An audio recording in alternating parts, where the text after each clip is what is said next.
আসসালামু আলাইকুম ওয়া রাহমাতুল্লাহি ওয়া বারাকাতুহু।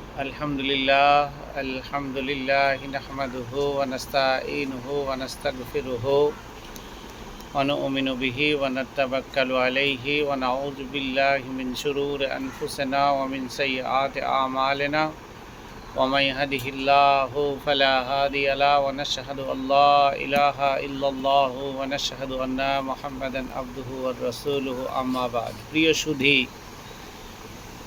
আজকে যেটা নিয়ে আসছি সেটা হচ্ছে কুরবানি। সামনে আসন্ন ঈদুল আজহা উপলক্ষে কুরবানির যে বিষয়বস্তুগুলো নিয়ে আমরা কতটুকু জানি বা বুঝি সেই বিষয়গুলো নিয়ে আলোচনা করব। বিশ্বের বেনজির কুরবানি, এটা আপনি কিভাবে বুঝবেন? মিনা পান্ত্রর আসার পর বৃদ্ধ ইব্রাহিম আলাইহিসসালাম তার কলিজার টুকরো হজরত ইসমাইল আলাইহিসসালামকে চোখ বেঁধে মাটিতে শুইয়ে দিলেন। তারপরে ছুরি হাতে নিয়ে আন্তরিকভাবে উচ্চারণ করলেন, আমার নামাজ, আমার কুরবানি, আমার জীবন, আমার মৃত্যু। আমার নামাজ, আমার জীবন, আমার মৃত্যু, আমার কুরবানি, অর্থাৎ আমার সকল কিছুই বিশ্ব জগতের প্রতিপালক আল্লাহ তাবারাক ওয়া তাআলার জন্য। কে বললেন? বৃদ্ধ হজরত ইব্রাহিম আলাইহিসসালাম। পুত্র ইসমাইল আলাইহিসসালামের যে গলায়ের আগে স্নেহের চুম্বন দিয়েছেন, অনেকবার সেই কচি গলায় পিতা ইব্রাহিম আলাইহিসসালাম ধারালো ছুরি চালিয়ে দেবেন, এটা পৃথিবীর সহ যাবতীয় জিন জগতও ভেবে উঠতে পারছে না যে তিনি পিতা ছেলের গলায় ছুরি চালাবেন। এরকম ভাবনা অলরেডি উদয় হচ্ছে। গোটা বিশ্ব যেন চমকে উঠল, গোটা আসমান জমিন বিশ্ব চরাচর যেন একটা চমকানো ভাব বা স্তম্ভিত ভাব হয়ে গেল।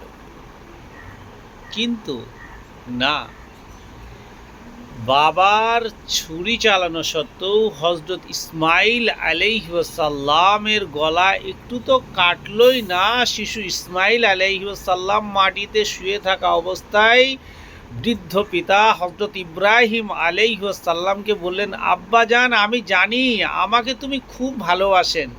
আপনি আমার চেহারা দেখতে পাচ্ছেন বলে আপনি ঠিকঠাক ছুরি চালাতে পারছেন না। আপনি বরং আপনার চোখ দুটো বেঁধে নিয়ে ছুরি চালান।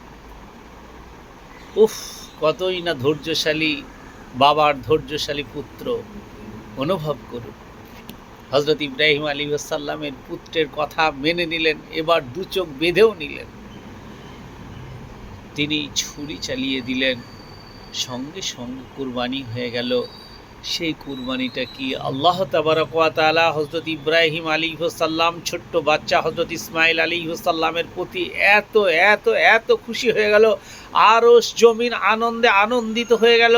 এবং সেখানে চোখ বাঁধা অবস্থায় হজরত ইব্রাহিম আলাইহিসসালাম যখন চাকু চালাচ্ছেন, ভাবছেন যে আমার ছেলে হয়তো কুরবানি হয়ে গেল, এমত অবস্থায় আল্লাহ তাবারাক ওয়া তাআলা তিনি হজরত জিবরিল আমিনকে বললেন, এই জিবরিল আমিন, তুমি কোথায় আছো?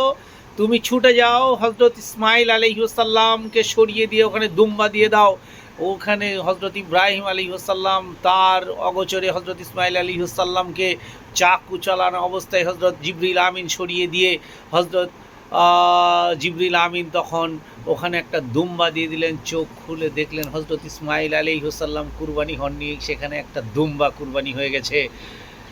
তো আল্লাহ তাকে আহ্বান করে বললেন, হে ইব্রাহিম, তুমি স্বপ্নকে বাস্তবায়িত করেছো, তুমি সত্যকে মেনেছো, তুমি আমার কথাকে মেনেছো।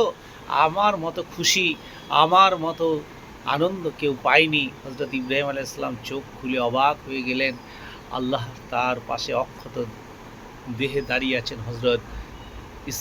হজরত ইসমাইল আলাইহিসসালাম। তার পরিবর্তে কুরবান হচ্ছে একটা পুষ্ট দারুণ দেখতে দুম্বা। হ্যাঁ, আল্লাহর বাণীকে ফেরেশতা জিবরিল সেই মুহূর্তে তাকে জানিয়ে দিলেন আল্লাহ তার কুরবানি কবুল করেছেন এবং ইসমাইল আলাইহিস সালাম পরিবর্তে জান্নাত থেকে দুম্বা পাঠিয়ে সেখানে একটা দুম্বাতে কুরবানিতে রূপান্তরিত হয়েছে। ইসমাইল আলাইহিস সালাম পরিবর্তে সেখানে একটা দুম্বাই কোরবানি হয়েছে।